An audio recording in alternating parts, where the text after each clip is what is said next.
Pois, muito boa tarde a todos. Permitam-me que resuma as questões protocolares a três.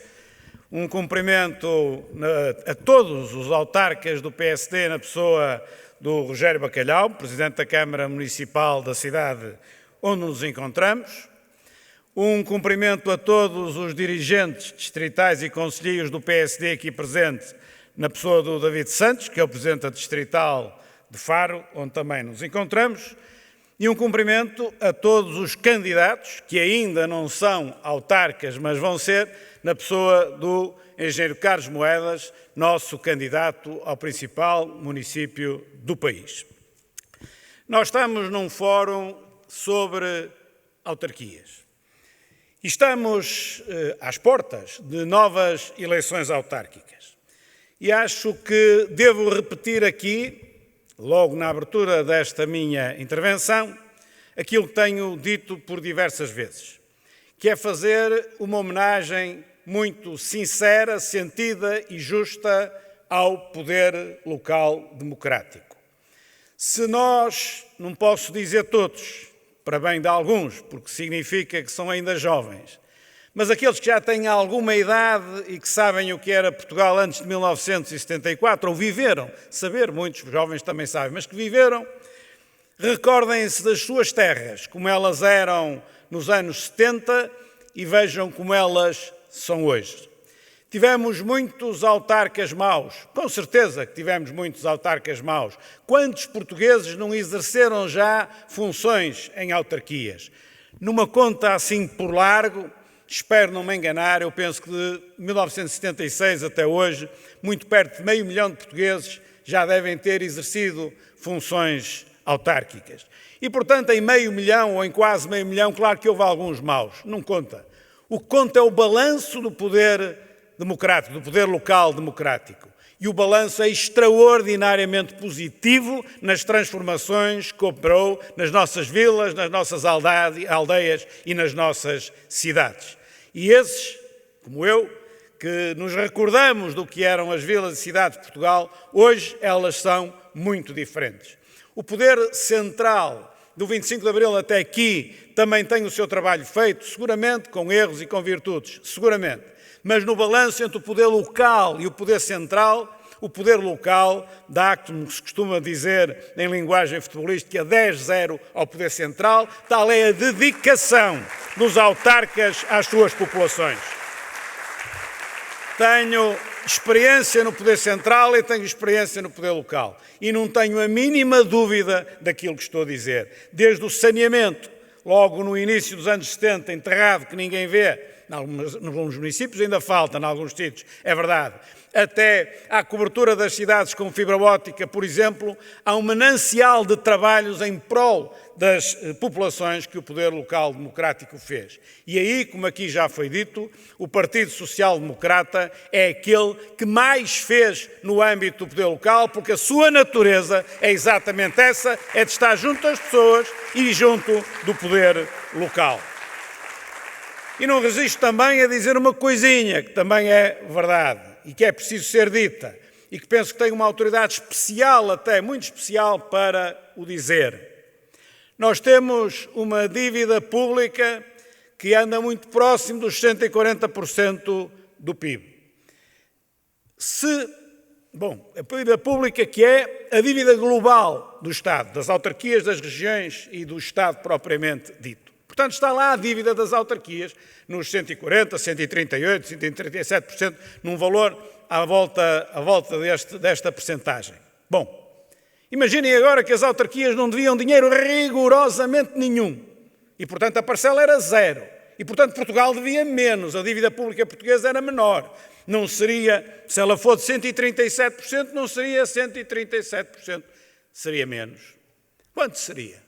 Com toda esta obra feita desde 1976 até hoje.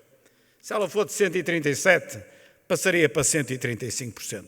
Ou seja, o endividamento do Estado português não se deve às autarquias, mas deve-se a uma administração central despesista. É isto que também é justo que se diga.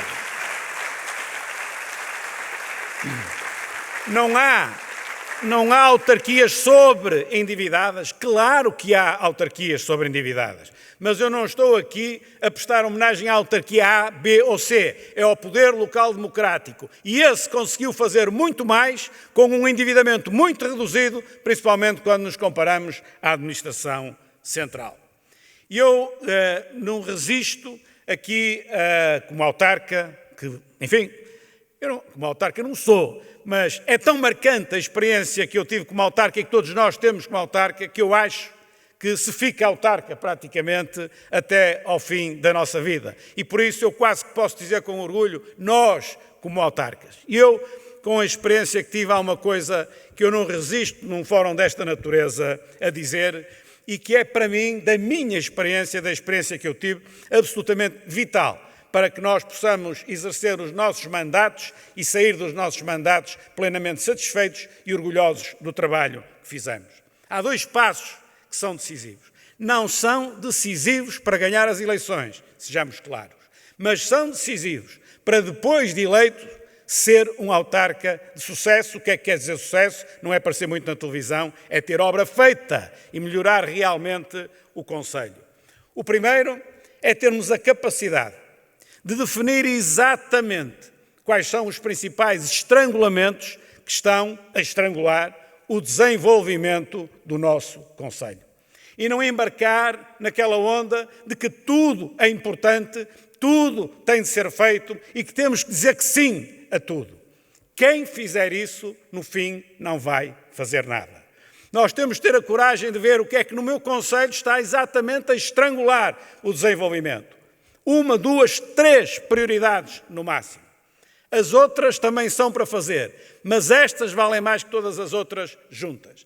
E se nós tivermos que cortar, e temos, em termos orçamentais, há algum setor que não seja nenhum destes 3, em prol da resolução daquilo que verdadeiramente está a estrangular o desenvolvimento do concelho, é preciso ter a coragem para o fazer. Vão gritar, vão estar contra, vão contar histórias, mas temos de ser firmes naquilo que definimos como a estratégia mais correta para o desenvolvimento do nosso concelho. Portanto, a definição exata do que estrangula o desenvolvimento é absolutamente vital para que, chegando ao fim de um ciclo, nós podamos ter um resultado diferente. Até porque aquilo que não são estrangulamentos fundamentais, se nós resolvermos os estrangulamentos fundamentais, tudo o resto se solta e quase que se resolve como si próprio, porque estamos justamente a resolver aquilo que estrangula. E a segunda regra, mesmo para aqueles, que é a maioria, como é evidente, que não são de gestão, nem são economistas, eventualmente até engenheiros. Nós, quando nos fazemos eleger para Presidente da Câmara, obviamente que nos fazemos eleger para um cargo político. Mas nós não podemos esquecer a vertente da gestão. Ou seja, um Presidente de Câmara tem 2 cargos. E ele é Presidente da Câmara no sentido político do termo, e ele é Presidente do Conselho de Administração da empresa que é a Câmara. O Presidente da Câmara Municipal, de manhã, se me permitem, enfim, o sentido figurado, de manhã vai junto das pessoas, explica o que quer e tenta captar as pessoas para as suas ideias e o apoio para as suas ideias que está a implementar. E à tarde vai para a Câmara, assume o papel de Presidente do Conselho de Administração e começa a executar aquilo que está a dizer que está a executar. Tem estas 2 vertentes.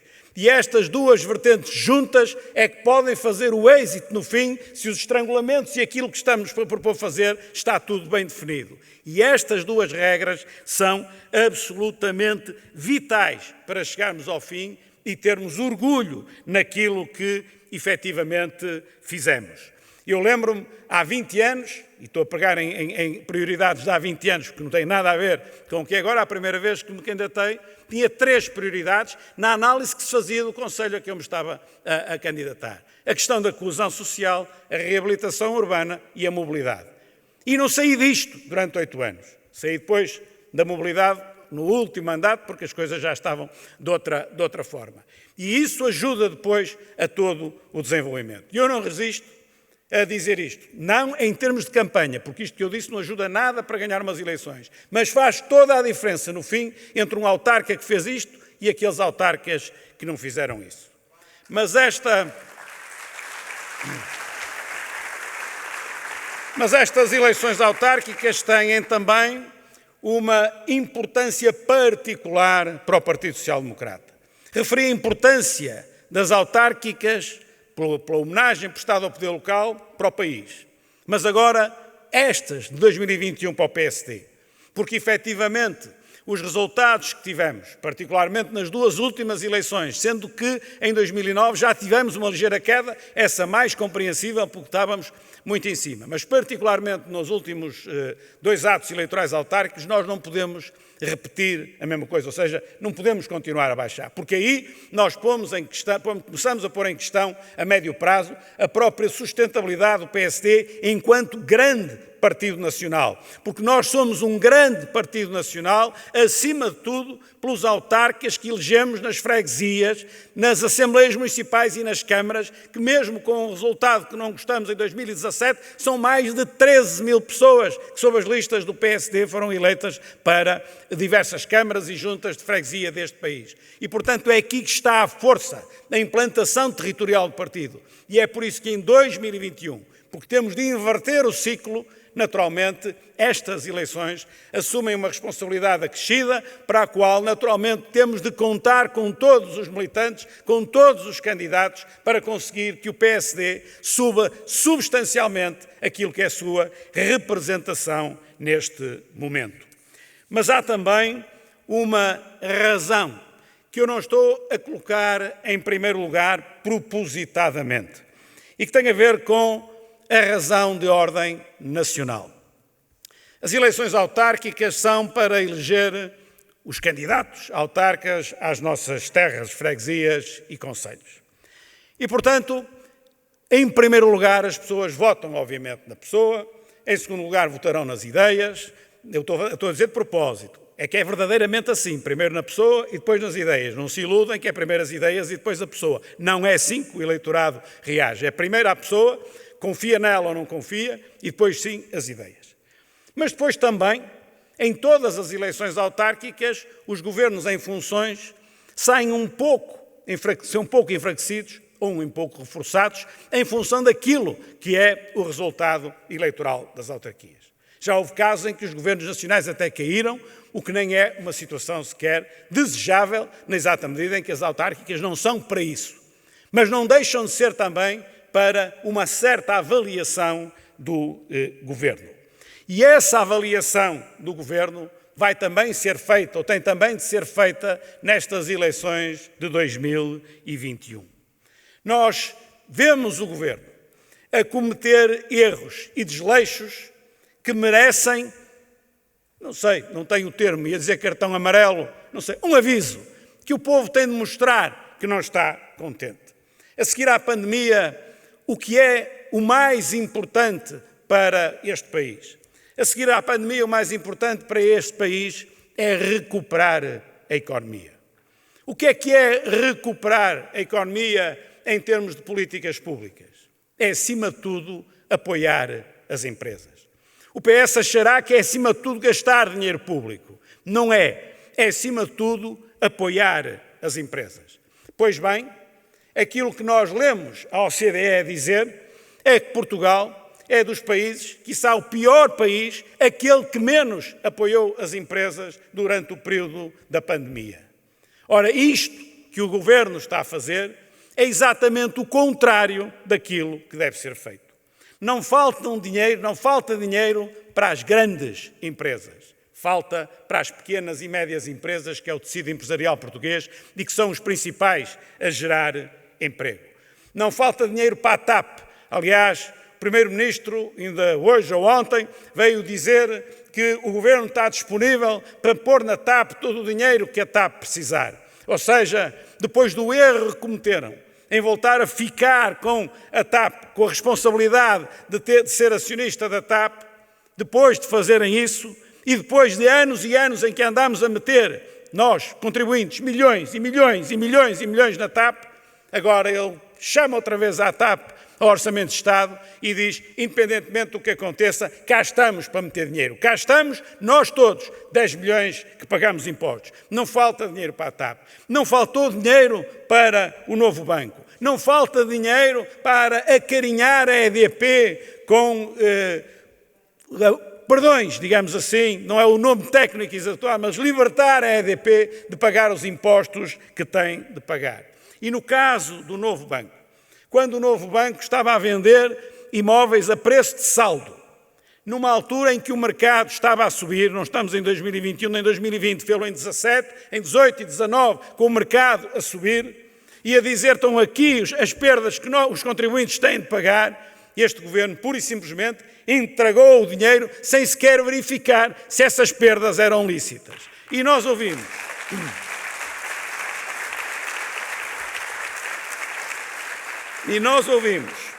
O advogado do anterior presidente do Benfica dizer que ele tinha património da ordem dos 90 milhões de euros no Brasil e o governo não cuidou sequer de ir ver se as perdas do Novo Banco, originadas pelos créditos não pagos do anterior presidente do Benfica, não podiam ser atenuados justamente com esses 90 milhões. Não foi ver porquê? Porque cá está o contribuinte português para pagar. É assim que o Partido Socialista gere o dinheiro dos portugueses, com facilitismo e com irresponsabilidade.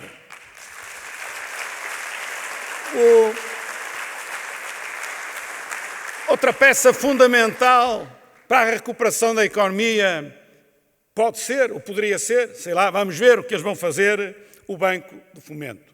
E então, podendo e devendo ser o Banco de Fomento uma peça fundamental, o que é que o governo do PS foi fazer para escolher presidente do Banco de Fomento? Foi escolher alguém que tenha um trajeto profissional de êxito e de capacidade? Não, parece de propósito.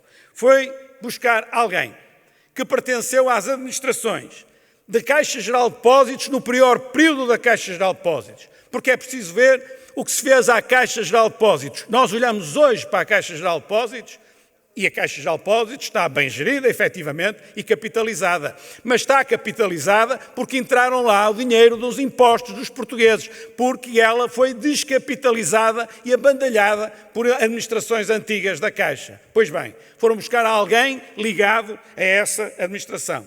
Foi buscar alguém ligado ao pior período do Banco Comercial Português. Foi buscar alguém ligado ao próprio Novo Banco. E é essa pessoa que querem colocar como presidente do Banco de Fomento. E quando o Banco de Portugal, que nós sabemos como tem atuado ao longo dos últimos anos, diz que isso se trata de um gestor bancário absolutamente idóneo, nós também temos razões para perguntar, mas então, afinal, qual é o conceito de idoneidade em Portugal para ser administrador da banca?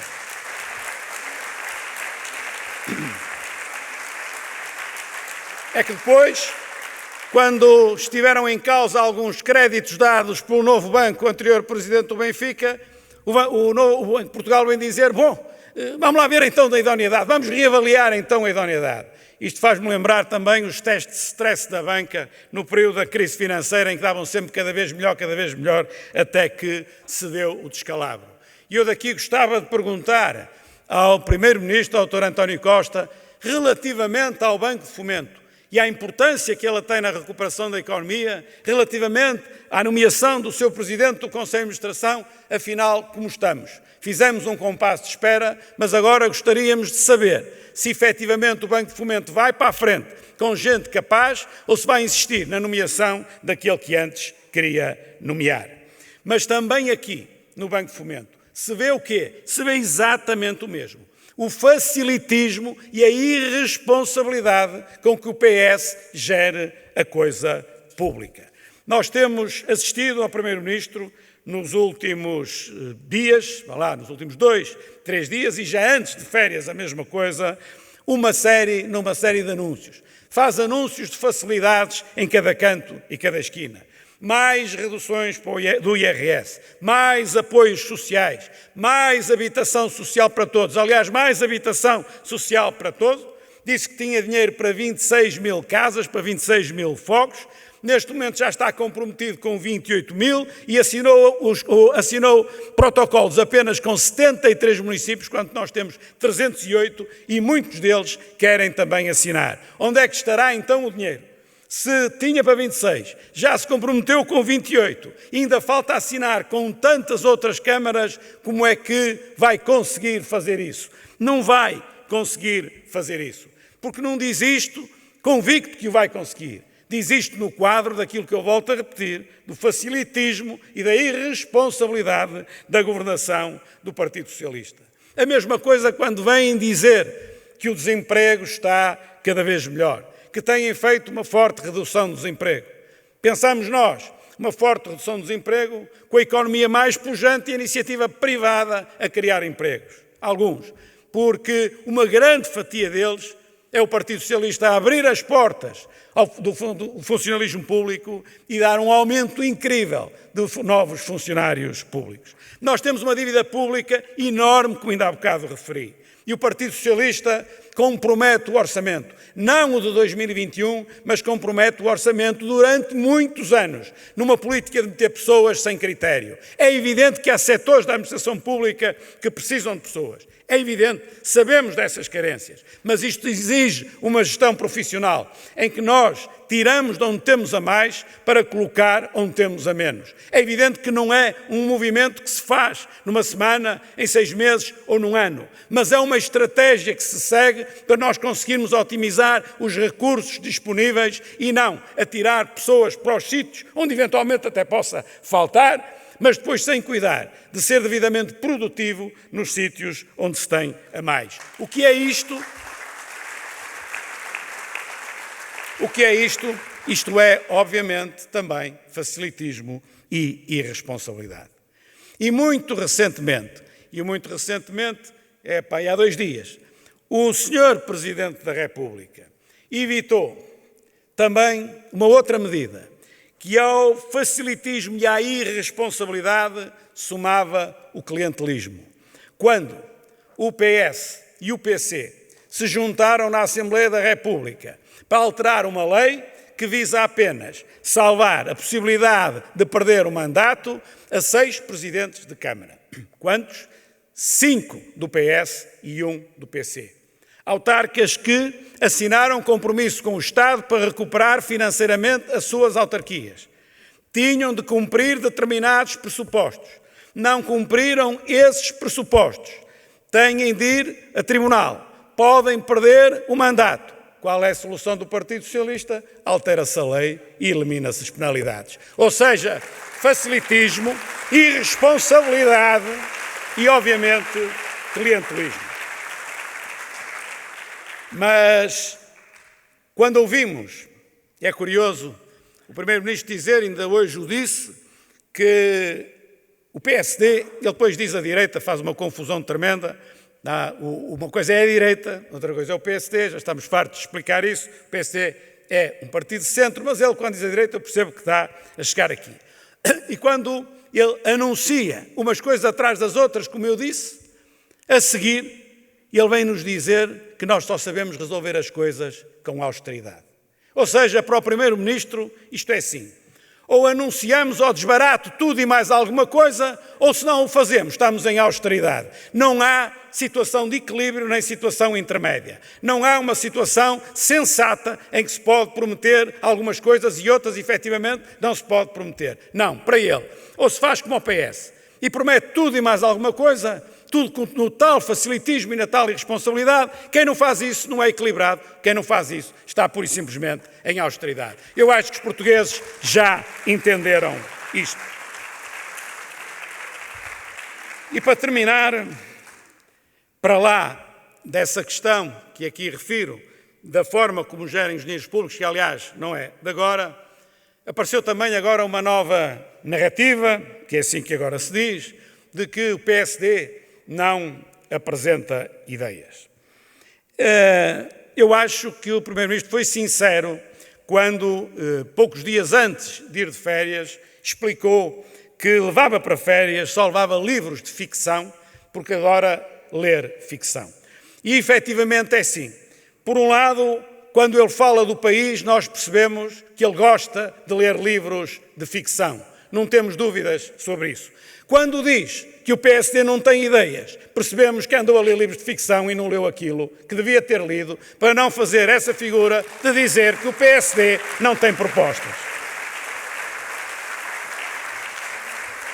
E, portanto, não, Primeiro-Ministro e líder do PS, não viu o que nós propusemos no quadro da reforma da Justiça, no quadro de medidas para a educação, inclusive é da Defesa Nacional, um projeto no quadro da Defesa Nacional, na área social, na política de saúde, no combate direto à Covid, a lei de bases do clima, que aqui alguém falou, ouvi aqui num filme que aqui passaram, o programa relativamente à utilização estratégica dos fundos europeus, a revisão do sistema eleitoral ou até a revisão da Constituição da República. Uma Constituição da República que pela última vez foi revista há 16 anos, mas apenas em pormenor, que não é revista a sério há 24 anos.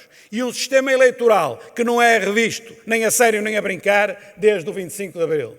Estas reformas, com outras reformas, têm de ser feitas. E se com as ideias que nós apresentamos, ou enfim, ou outras, não somos totalmente donos da verdade, mas temos efetivamente de rasgar novos horizontes ao país. E para rasgar novos horizontes, só fazer rupturas com o presente. Porque se não fazemos rupturas com o presente, nós não rasgamos horizontes. Ora, o Partido Socialista, justamente o que não quer fazer é nenhuma ruptura com o presente. O que ele quer é aparentar que faz algumas mudanças para que aquilo que é essencial no presente e que lhe serve, continue na mesma. Pode servir ao PS, mas não serve ao povo português, nem serve tampouco ao desenvolvimento do país. E cabe-nos a nós mostrar justamente isto. Por isso, minhas amigas e meus amigos, no dia 26 de setembro nós vamos eleger presidentes de junta, assembleias de freguesia, assembleias municipais, executivos municipais e presidentes de Câmara. Aquilo que é mais importante, efetivamente, é a qualidade dos autarcas que cada um apresenta e nós, PSD, apresentamos um leque de excelentes candidatos aos mais diversos municípios. É isso que conta em primeiro lugar.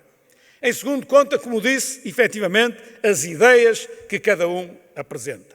E depois, há também uma avaliação que não deixa de ser feita daquilo que é a governação do país a nível nacional. Praticamente foi sempre assim em todas as autárquicas, nestas também foram.